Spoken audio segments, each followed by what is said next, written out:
పాపకి first period వస్తుంది అంటే పానిక్ అవ్వద్దు, ప్రిపేర్ చేయండి. ఏజ్ రిలేటెడ్ చేంజెస్ గురించి ఎక్స్ప్లెయిన్ చేయండి. 8 to 9 years ఏజ్ వచ్చేటప్పటికి పిల్లలకి బాడీలో వస్తున్న చేంజెస్ గురించి ఎక్స్ప్లెయిన్ చేయండి. బ్రెస్ట్ బడ్ డెవలప్మెంట్, ఆంపిట్లో హెయిర్ రావటం, ఇలాంటివి చిన్న వయసు నుంచే గనక చెప్తా ఉంటే they don't feel it is totally new. Periods అంటే ఏంటి, యూటరస్ అంటే ఏంటి, బ్లడ్ ఎందుకు వస్తుంది, లాంటివి సింపుల్ వర్డ్స్లో పిల్లలకి అర్థమయ్యేటట్టు ఎక్స్ప్లెయిన్ చేయండి.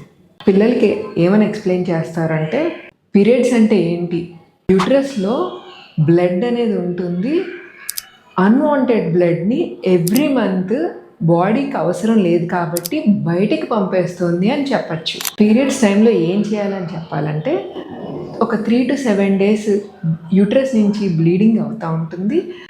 దానికి కొన్నిసార్లు క్రాంప్స్ వచ్చే అవకాశం ఉంటుంది అండ్ ప్యాడ్స్ వాడాలి, క్లాత్స్ వెంబటెంబటే చేంజ్ చేయాలి అండ్ పీరియడ్ హైజీన్ అనేది ఎక్స్ప్లెయిన్ చేయాలి. క్లాత్ ఎలా డిస్కార్డ్ చేయాలనేది కూడా వివరించి చెప్పాలి. ఒకవేళ స్కూల్లో వస్తే ఏం చేయాలి, ఫస్ట్ టీచర్కి ఇన్ఫార్మ్ చేయాలి అండ్ ఎక్స్ట్రా ప్యాడ్ ఒకటి తీసుకోవాలి, ఎక్స్ట్రా డ్రెస్ ఒకటి క్యారీ చేయాలని చెప్పండి.